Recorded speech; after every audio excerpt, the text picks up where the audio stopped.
Olá, bem-vindos ao Futebol Descomplicado. Antes de começar a minha análise de hoje, queria pedir-vos para subscreverem o canal. Se que estão a gostar daquilo que estão a ver no meu canal, nada melhor do que o subscrever, porque aí terão logo notificações cada vez que eu coloco cá um novo episódio. Por isso, é só ir àquele botãozinho que está lá em baixo, clicar lá e ficam com a subscrição feita. Hoje, como não poderia deixar de ser, e porque o mercado terminou ontem, ou hoje às 0 horas, venho aqui falar-vos deste mercado de inverno.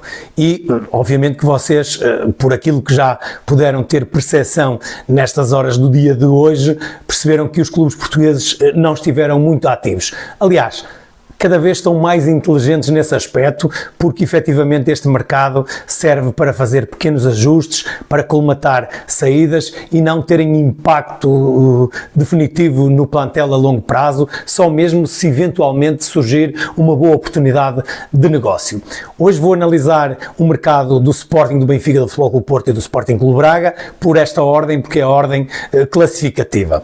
Relativamente ao Sporting, entrada de Rui Silva, inclusivamente já jogou nesta época, já fez jogos pelo Sporting, portanto já estáis conhecedores daquilo que Rui Silva veio fazer para o Sporting, é claramente o número 1 de Rui Borges, portanto foi uma oportunidade de negócio que o Sporting teve para contratar um guarda-redes para ser titular do Sporting, e há uma outra entrada, esta aqui, a pensar mais no futuro, também a colmatar a saída de Marcos Edwards, que saiu pelo menos para já à condição de emprestado, mas que pode, e é esse o desejo do Sporting, que seja depois transferido de forma definitiva. Mas Biel, que veio do Bahia, do Brasil, é uma aposta no futuro, é um jovem jogador, um extremo esquerdo, preferencialmente, e portanto vem ali ocupar o mesmo posicionamento que Marcos Edwards poderia ocupar, mas que pelos vistos não fazia parte dos planos de Rui Borges, e também me parece que o inglês já não estava muito confortável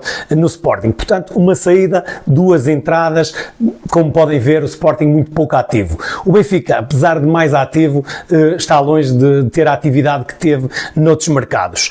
Entradas de Samuel Dahl, um lateral esquerdo, colmatar a saída de Brest, que voltou ao futebol germânico. Samuel Dahl é um jovem jogador emprestado pela Roma até o final do ano, com opção de compra, portanto o Benfica poderá aqui, a título daquilo que fez com Álvaro Carreras, perceber se o enquadramento do jogador jovem dinamarquês é o melhor, e poderá efetivamente depois prolongar o vínculo e ficar definitivamente com Samuel Dahl. Manu Silva era uma pecha que o Benfica já tinha detectado no seu plantel, portanto um 6, um pivô defensivo com a qualidade de defender em toda a amplitude do campo e depois com também qualidade de construir ofensivamente, que é algo que Florentino não dava à equipa. Florentino é um excelente recuperador, mas tem alguma dificuldade a integrar-se no processo ofensivo. Manu Silva é um jogador muito mais completo nesse aspecto, foi um pedido claro e objetivo, e já conhecemos, porque Bruno Lage já o disse, de Bruno Lage a Rui Costa, e portanto chegou e já foi inclusivamente no último jogo titular. Belotti, o jogador italiano, internacional italiano, com 42 internacionalizações, 12 golos pela seleção, não é um jogador que vive os tempos áureos do Torino, mas é um jogador que é sempre interessante, vem a título de empréstimo por 6 meses, e depois o Benfica poderá ou não optar por ficar com Belotti, dependendo também do seu rendimento, mas claramente aqui, quer Samuel Dahl, quer Belotti, parece-me que venham para ser soluções, para dar profundidade ao plantel e não tanto para ser opções de primeira linha. Ao contrário, por exemplo, de Manu Silva e do outro reforço que me falta falar, que é Bruma, um reforço que surpreendeu, se calhar, meio Portugal. O Benfica, aos 30 anos de Bruma, ainda foi capaz de chegar quase ou perto dos 6 milhões de euros, desfalcando assim o Sporting Clube Braga, mas acrescentando aqui qualidade no seu plantel. Não só a curto prazo, tendo em conta a lesão de Di Maria, que pode durar cerca de 8 semanas, e portanto vem colmatar logo essa lesão, mas também já a preparar o futuro, porque me parece claro que Di Maria não renovará pelo Benfica e seguirá a sua carreira no seu país natal. Portanto, salvaguarda e antecipa aqui a saída de Di Maria, o Benfica. Além das saídas de Caboré, que já saiu em dezembro e foi devolvido à precedência, de facto há ainda a hipótese de colocar Artur Cabral e Rolaiser, que são excedentes neste momento, em mercados que ainda continuam abertos, como por exemplo o norte-americano, o brasileiro, o turco ou o russo. Portanto, creio que o Benfica quer claramente colocar, seja a título definitivo ou por empréstimo, Artur Cabral e Rolaiser, que me parece não ter espaço agora, ou não terem espaço agora no plantel do Benfica. Quanto ao Futebol Clube Porto, continua a vender muito mais do que aquilo que vai ao mercado comprar. E isto tem claramente a ver com a falta de capacidade económica que os azuis e brancos têm nesta altura.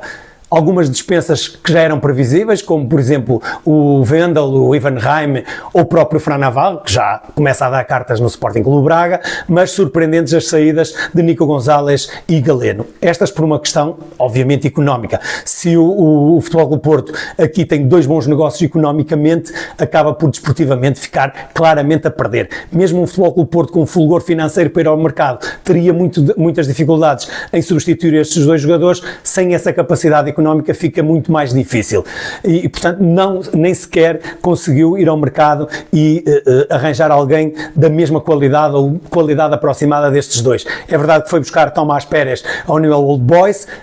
Todavia, não é sequer um jogador com as mesmas características, nem ocupa o mesmo posicionamento no campo que Nico Gonzalez, mas é um jogador que vai ocupar ali o eixo central do meio campo, mas mais recuado do que Nico Gonzalez. Quanto a William Gomes, um jovem jogador que joga como extremo esquerdo, proveniente do São Paulo, do Brasil, mas ainda muito longe de ser um jogador maduro e com a qualidade de Galeno.